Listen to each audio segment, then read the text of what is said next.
Yes. So what we have observed is that the molecules in the bulk and molecules in the surface or on the surface or near the surface are not having similar environment, and there is a net inward force on the surface molecules that is similar to surface tension. Now, because of this unbalanced inward force of attraction or free valencies at the surface, liquids and solids have the property to attract and retain the molecules of a gas or a dissolved substance onto their surface, which with which they come in contact. So whatever molecules they will come in contact here, due to this inward force, net inward force, they will try to attract those molecules towards the surface itself, right? And that is the reason for adsorption. So they get attracted, but that is not sufficient to go inside the bulk of the substance. That force is not enough to do that, or you can say that it is not soluble. Those things are not soluble in that liquid, so or solid or liquid. So that's why it doesn't go inside the bulk of the material or the medium. It remains on the surface itself, right? So that is the mechanism of adsorption. Now next is, this adsorption is actually an exothermic process. Exothermic. Now, even this you can easily experience it. You take these chalks, you put it in water, and you take it out, and now you hold the chalk. You will see that now you will start feeling cold. The temperature of the chalk has gone down. That means that process, due to that process, it has released some energy or heat. And the process due to which or in which the energy or heat is released, that is called exothermic process. So when adsorption takes place, the residual force on the surface of the adsorbent decreases. In other words, the surface energy decreases, right? So there is this adsorption. When adsorption happens, the surface energy goes down or decreases. This appears in the form of heat.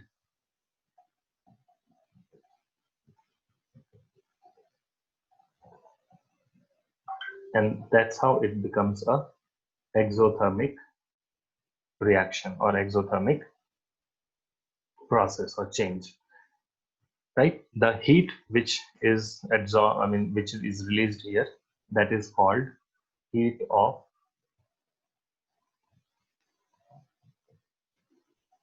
adsorption. Now, this adsorption, as we have seen, it's an exothermic process. So that's why this heat of adsorption will be shown as this, and this will be always less than 0.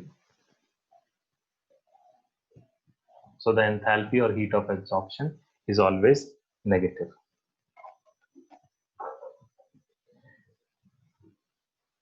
What about entropy?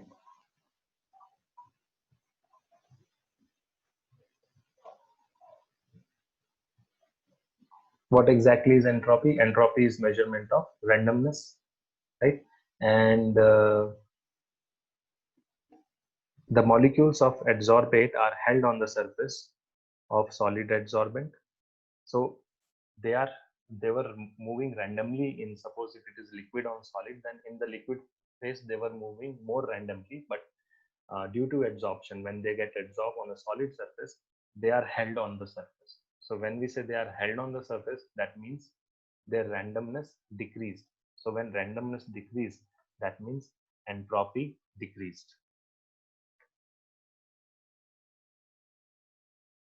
So when this writing this example, so that it will remind us of the idea behind entropy. So liquid on solid. So this is random, and here it is held on surface. So obviously we say that randomness decreased, so that means even entropy has decreased. So when entropy decreased, entropy, how do we show entropy? By S. So change in entropy, that is delta S. So even that is negative.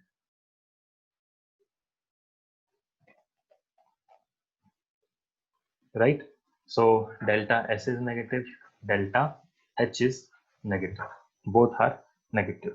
Now you must have studied something related to this, that is free energy, Gibbs free energy. That is delta G, there is change in Gibbs free energy, is equals to delta H minus T delta S. So where delta H is heat of change, delta S is change in entropy, and T is the temperature at which this is happening, and this delta G is called Gibbs free energy change.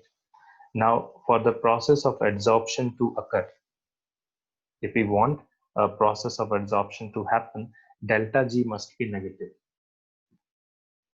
right? So for spontaneous reaction, that is the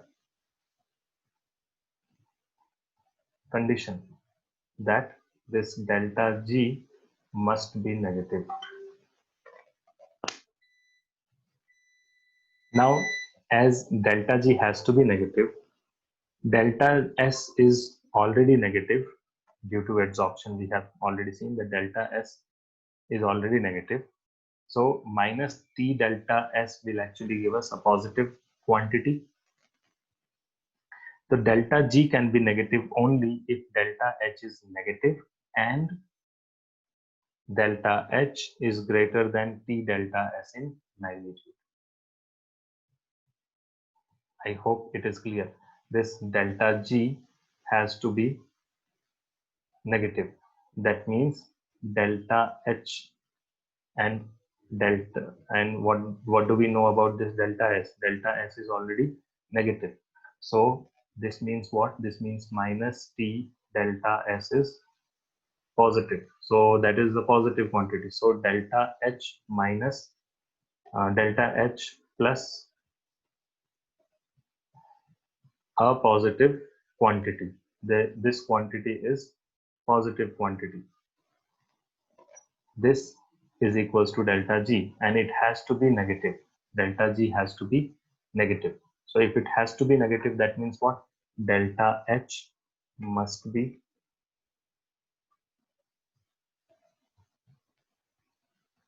negative. That is first thing. Second, its magnitude must be more than that of this T delta S. Now see how. Suppose if T delta S total comes out to be 25 joules, right? And delta H is minus 24 joule, then delta G is what? It is still positive. Now that is not desired. For delta G to be negative, what should happen? Delta H must be even lesser than minus 25. So delta H must be negative. That is the first point. On top of that, magnitude of delta H must be greater than magnitude of T delta S.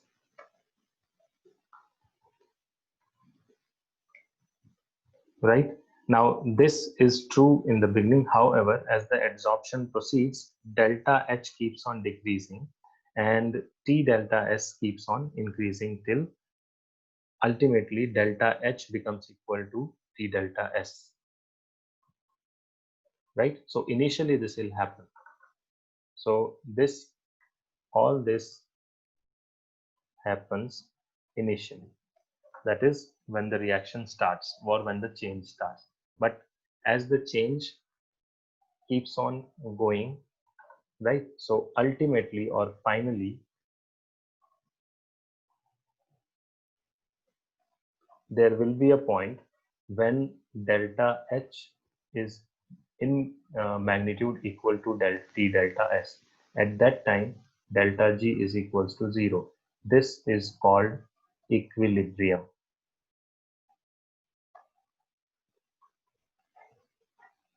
right? So that is adsorption equilibrium.